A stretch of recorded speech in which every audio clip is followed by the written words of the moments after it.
Hi everyone, welcome to yet another podcast of Elite CISO. Today on the show we have my great friend Subhajit Dev, who is a global CISO of Dr. Reddy. So welcome to the show, Subhajit. Good morning, and thank you so much for having me here, Vikas. Wonderful, wonderful. Let's start with your introduction, right? We know each other very well, but for our audience, let's do a quick introduction. Sure. So, my name is Shubhajit. I've been doing cybersecurity for last 18 years now, and I have stumbled upon cybersecurity or information security purely by an accident. I used to be a hotel management professional working in a hotel, and later moved on to a customer service and sales role. And I got laid off, joined a technology company, started understanding what technology is, and I Mhm. straight dived in, and I realized that technology is a vast ocean which has Right, so much of potentiality to to pique interest of somebody who is naturally very curious and naturally wants to understand the nuts and bolts of why things happens in the way they happen. And once I started learning about cybersecurity, there was no looking back. And now when I look back in the right. posterity after 18 years, I believe that there couldn't have been anything else which I could have done, other than Right. cybersecurity. So worked with several institutions in the past, Dell Mhm. Computers, Bank of America, been a CISO with Sumitomo Mitsui Banking Corporation, Max Life Insurance. For the last 3 years, I'm working with Dr. Reddy's Laboratories, which is a global pharmaceutical company. We have presence across 24 different geographies, and I'm primarily responsible for cybersecurity and data protection and privacy. I'm very Wonderful, happy to wonderful. be here. Great, sounds good. And Subhajit also happened to be a chapter admin for Elite CISO Hyderabad chapter, and he helps drive the chapter initiatives, membership for the local Hyderabad region. Great. It And is purely my privilege. wonderful. You said you have 18 years of experience, right? And you look so young. Did you start in kindergarten already in cybersecurity? Great, I great, think great.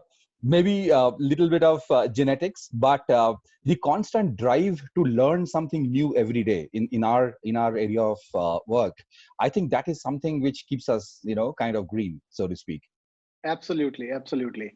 So I wanted to set the context, right, of our discussion. So today in this podcast, we are going to talk about the insider threat, right? We in the cybersecurity industry, when we talk about the hacking incident and data leak and everything, so we primarily focus on external attackers, external hackers breaking into the enterprise and stealing the data. But somehow we do not focus on insider threat, right? So this podcast, we wanted to discuss about why insider threat is so important that CISOs and organization need to put a focus around there. Okay, just setting the context, and then we'll start with certain question that I wanted to ask from a podcast perspective. Okay, Subhajit, Yep. great. So this case study I was looking recently. This is from Poneman Institute, right? They conducted a study with IBM across the world with multiple organizations. And the fascinating points coming out of this case study is what they're saying is from last 2 years, right? From 2018 till just in past 2 years, the the insider threat has risen 31% from an expense perspective. So the average cost of insider threat is about 11.45 million. That's a huge cost. That's the average cost for a single incident, right? Apart from that, what they're saying is the number of incidents, the number of incidents have grown to 47% in past 2 years. None of the other brackets of cybersecurity has increased anything like this. Even if we talk about the phishing or the other segments, there's a rise, but not this significant. It is huge, right? I would highly encourage people go to this Poneman research case study and read the different data points. I'm just collecting a couple of points over here. So what they're talking about is apart from 11.45 million average cost, they are saying the negligence, right? The study talks about that, okay, not every insider activity or every insider threat is a malicious in nature. Okay, it could be what a mistake, somebody did something by mistake, and that's also categorized as insider threat. So the negligent insider is still a biggest category, which is 62%. So what it shows is that maybe there is not enough training being done. It could be one of the item to ponder upon, right? And on the negligence, look at this. This is, I think, a couple of years old, maybe 2016, 2015. What happened in this incident? It was a medical agency which was sending the HIV newsletters to the patients who were infected or anybody who would subscribe to the AIDS awareness newsletter. Now, this lady who was sending these newsletters, instead of putting everybody in BCC, she put them in CC. Now everybody else got to know who is receiving these emails and might have AIDS or something, right? It's a social stigma. And they were fined about 180,000 pounds just for sending a newsletter where they were not putting people in BCC or they put it in CC. So one mistake and a huge cost. Had this happened now under GDPR, it would have been like phenomenal. I mean, the fine would have been excruciating. So just to set the context, now coming back to you, I'm going to stop my slide share and talking about it. What do you make out of all this insider threat? It's a fancy name that we give to various things. What is your take on this?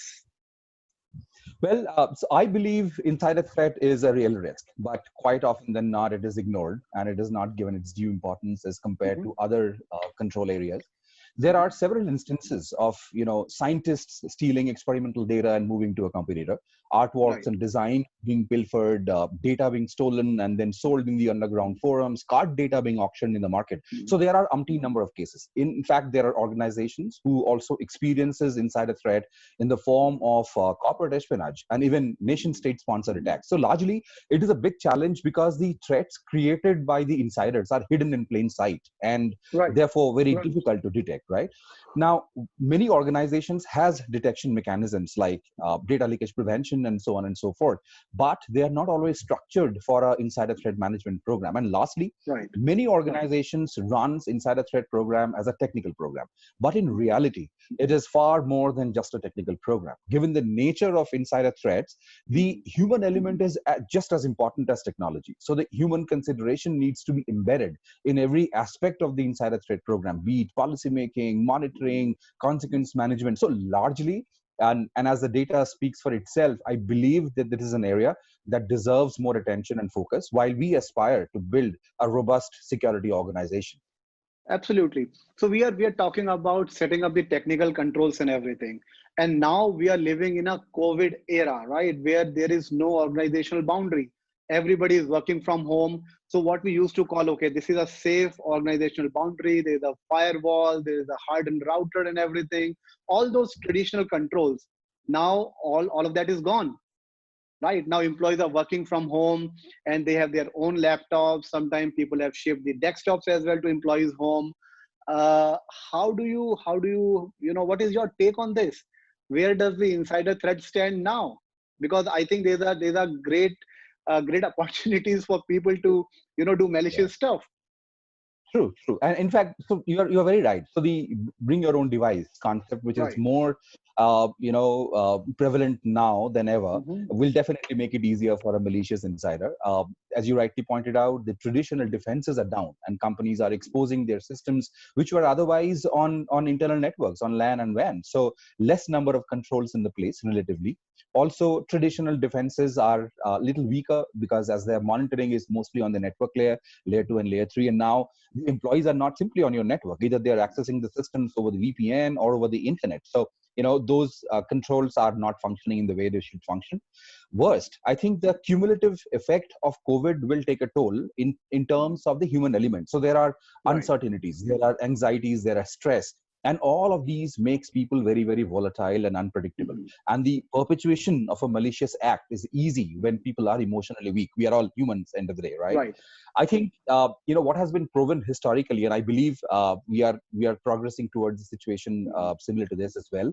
The true nightmare scenario is going to be about layoffs, restructuring, salary cuts, and all of these will increase the number of disgruntled employees. Even folks on a contractual payroll are going to be a big risk. There is no project, people are on bench or they're being retrenched, but they still have system access. This is exactly a perfect recipe for a disaster. Right, right. Very rightly pointed out, because we are hearing about the layoff around the world, right? And in this situation, you can't control anybody. If employee has access and they sense that they are going to get fired, they might do some, unwanted stuff. So True. traditionally, we have focused on, okay, put EDR, put DLP, to control the data leakage. Now, what do we do? I mean, do you recommend deploying certain, other controls, any more technical controls from the perspective of securing the data in this situation? Well, personally, I believe that managing the existing set of controls efficiently and to Hmm. do true Hmm. justice to them itself is a task. Hmm. There are lack of skilled resources, the team sizes are incrementally smaller, too many disparate and disjointed systems, and we will have to continue to grapple with those issues as we go forward.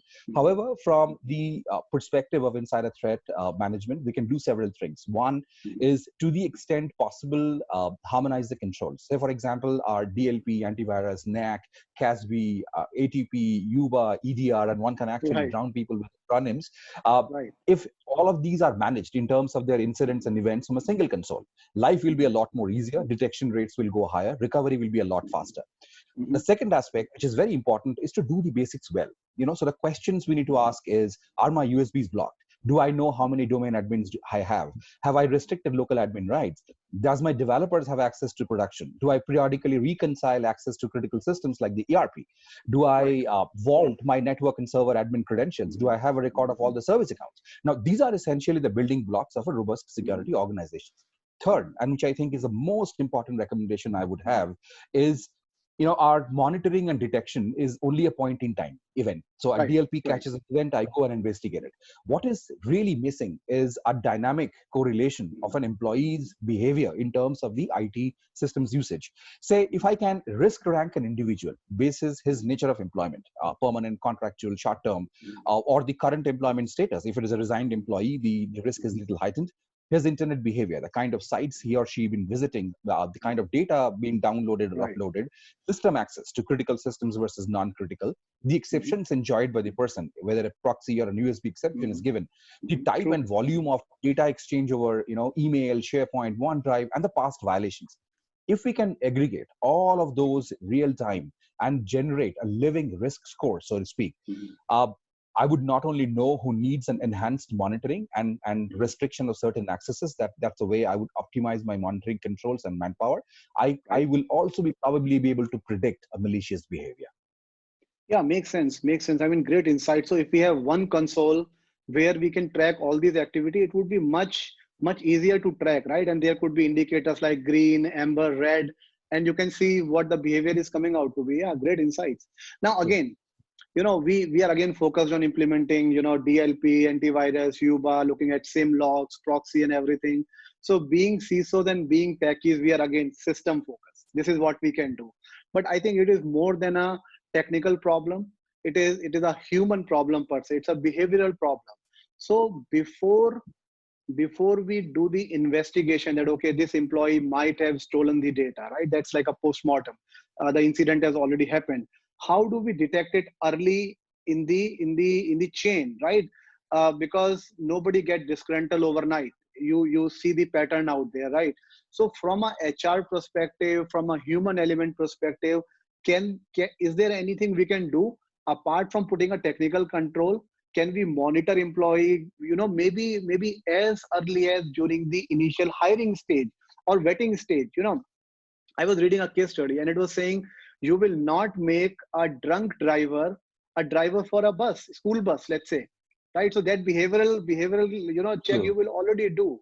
So what is your take on that? Apart from technical controls, how else this problem can be taken care of? I think it's a fantastic question, and in my past experiences in a couple of organizations, I can share what we have done. Right, And right, so we need to understand that we are dealing with humans, and every human being is different. A lot depends on the way he or she is conditioned, his or her thought right. process is, and the social equation in the world, right? So you cannot manage that with technology alone. There are a couple of things which we can do, and it also very, very dependent on the specific risk appetite and the attack surface of the organization itself. So one is very true what what you pointed out is to use the HR early warning system as an indicator. A potential electrician case as a very high probability to commit a malicious act. Unhappy developer or a system administrator should be on the top of my monitoring list. Another indirect correlation is an employee's affinity or closeness to another employee who's already on the way out. So the collusions begins Right. that way. Right. Uh, another important element is to be able to use unstructured information. So complaints of hostile, abnormal, or unethical behaviors.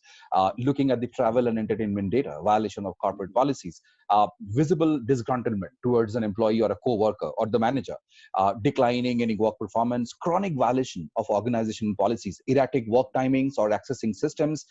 Those are very useful indicators. The social belief and the value system has proven to be an excellent indicator too. Think about, Anonymous, the infamous hacktivist group and their hacktivism attempts.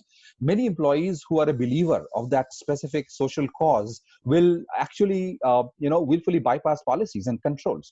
There are organizations who can actually undertake psychometric evaluation as well, if your risk posture demands it. That way, we can gauge the mindset of a person and determine what is the probability of his or her to go wrong.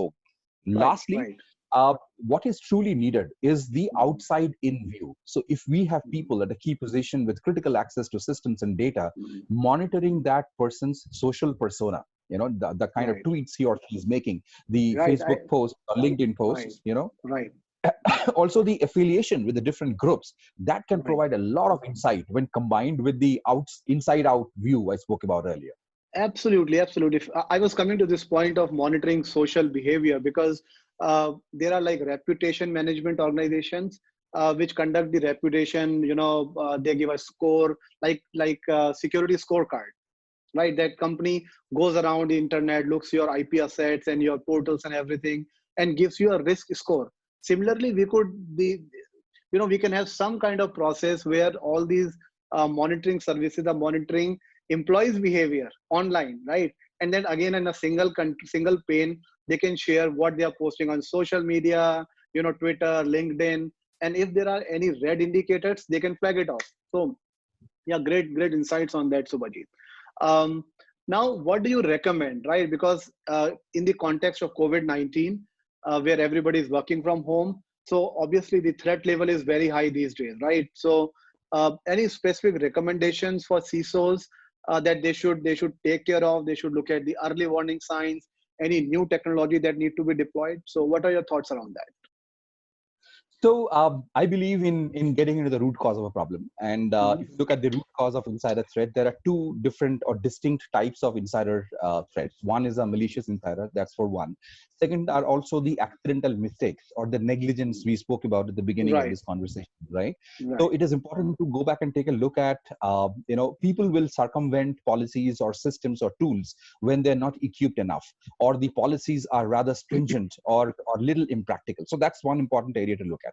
Secondly, I believe technology can play an important role in identifying the potential insider threat, but it is not just an IT issue. It takes an enterprise-wide approach, including many human elements. So to plan for, prevent, detect, respond, and recover, managing insider threat should also be a part of a holistic corporate security program, both from information and cybersecurity, as well as security, physical security perspectives. So if I were to lay down several pointers by which an organization can actually institute an insider threat management program, I would begin from gaining senior management's endorsement, or the endorsement.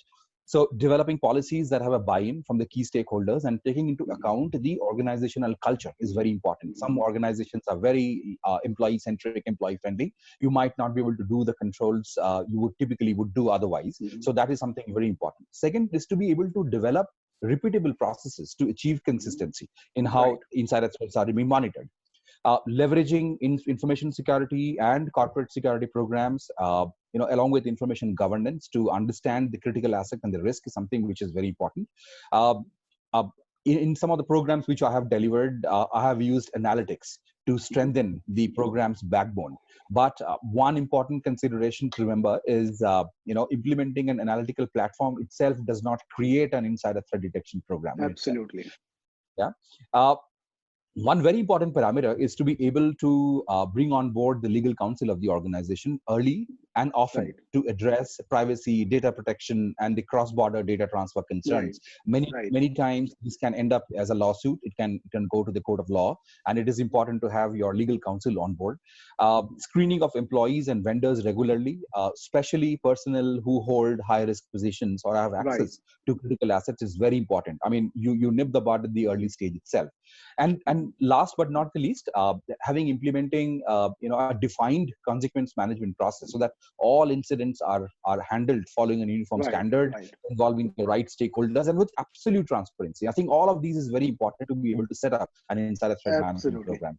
Absolutely. Great insight. Great insights. I think it's very crisp and very actionable items. I think one thing I'm not sure if we talked about or not, the training, right? So as soon as the employee gets onboarded, I think if we conduct a specific training that, okay, talking about insider threat early in this training stage itself, that, okay, we have seen incident like this, this could be a behavior. So if you train employees well and tell about the consequences, then I think that may also make some impact in the overall Absolutely. reduction of threat. Absolutely, I think training goes a long way, and not only just passive mode of training like awareness emails or classroom trainings or a course based assessment. Right. I think Right. what is also important to do active training methods. So Right. doing simulations, doing true world scenarios, and see how your employees behave when a Right. true incident comes in front of them. I mean, it's a lot to take back and implement into our strategy and our implementation as well. Absolutely. Great insight. So I want to keep it short, like a podcast and not like a full webinar. So there's a lot Sure. to talk about, but yeah, great, Subhajit. Thanks a lot. So this again will go to YouTube channel, and I'm sure people will benefit from your wisdom on this. Great. Thanks a lot. Take Thank you care. very much for this opportunity. Yeah. Take care.